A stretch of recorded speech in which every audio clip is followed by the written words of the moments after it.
So this is part 2 of this little red book on eye awareness meditation, which is an unbroken state you have, you and I, internal, which is observed on the outside as an inner quiet.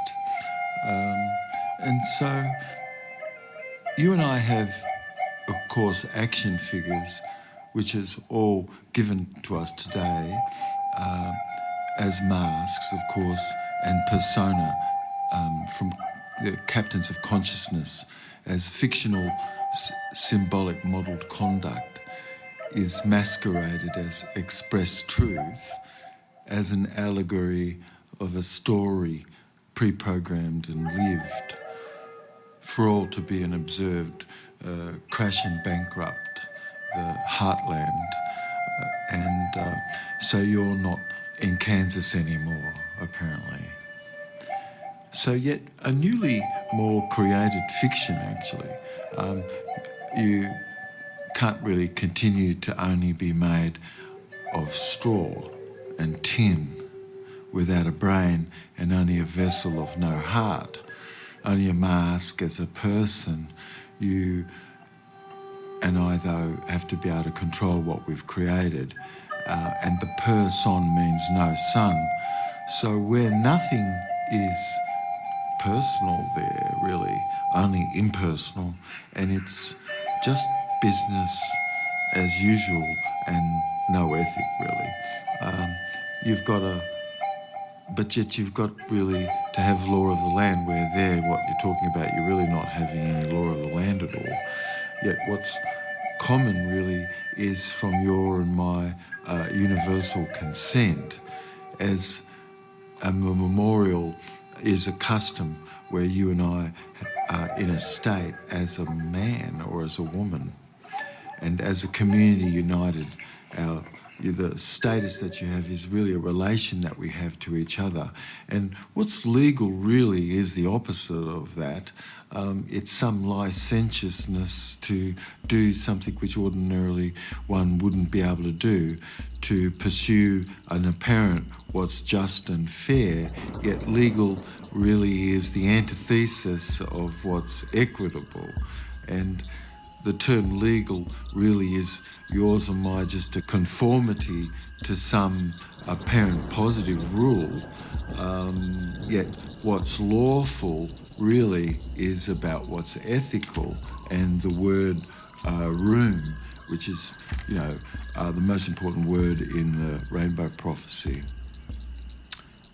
So what you and I create, you and I control, and something that sounds the same, like a name, but yet could be written differently, is a material of a state, but yet you've got a real true name, and a constitutor is really someone who is a promise to pay a debt for another, and as a principal obligation, as a debt was paid, no state of mind existed after that. So who has substance and law can't rule over who hasn't such for any reason.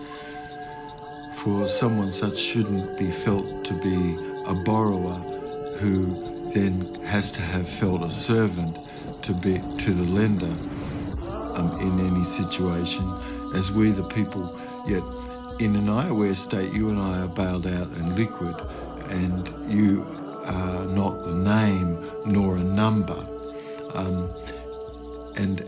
because a name and a number just simply is as a fiction, and yet you and I can have a far superior claim of what really is in need, that you and I can settle, and not to have any liability to pay anyone else's debt. For you can find agreement here fairly quick, for as you model this happy face, you go low and you come behind more, and being from warmth and blood is a public and a private self.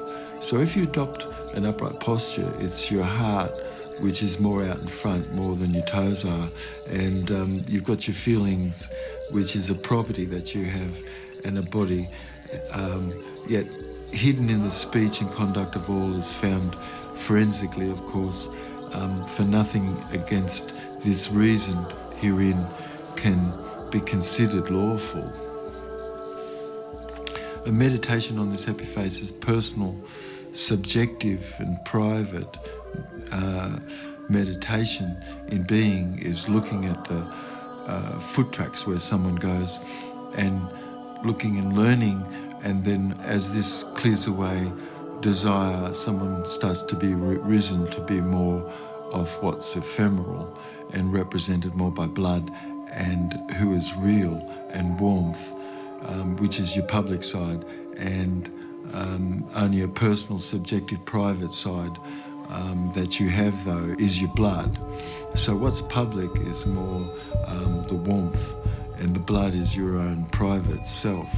But have you a remedy as a meditation that you can have, which is ongoing, that you are picking up things and starting to adopt things that's said. Of course, it's a yogic and shamanic practice that you do unto others of what you would have done to yourself. And you choose in this day who you serve. And a jubilee really is to be as one who is free of any sin or any debt, and to have liberty and freedom and justice. And all sacrificed of any self is a measure of one's credibility. Yet it's noted that you really give a little more time to those generally, and you can take a little bit more time to have questions and things, which is answered by for those who are listening. Yet, all experience is expressed by your body, and as your body is of a tuned feeling of love and a sense of acceleration on this level, you're more associated, integrated and congruent.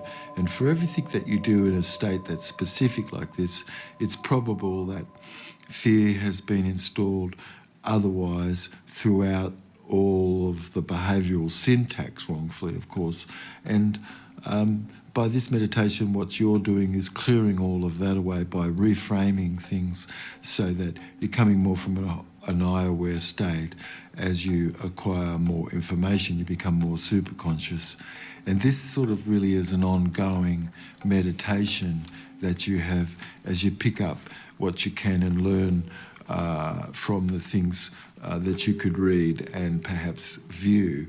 But you're imagining that you're the owner of a guest house and that all the guests, upon the returning and arriving where they are, come and return light. And so you come to the threshold of your own self as an altar. And you do so as a feeling light in your mind's eye so that you can feel light in your body. Yet if you put these 8 frames of excellence, and you can see how you can have a proper good permanent change. All is future-paced, of course, which is your capacity to have developed sticky factor for these things which we're talking about. You can come to be remembering more. So being integrated, you could be feeling interest and pleasure, and you've elicited the frontal cortex more in your own self and whole brain patterning, and you're more associated, more present tense orientated, and you're using direction to move toward, and you're looking at things within, which is you being more in an associated state versus looking at things outside and away from. Yet, your behavioural syntax is so the past is parallel in support of this moment, of course, and then when you're looking at what's immediately after this moment, you can see that this is also parallel. And so this is the meaning of congruency where anyone is, and for what's created you control, of course, and this is your private, subjective, personal experience as a meditation in eye awareness. And this is how you and I can become ever more super conscious.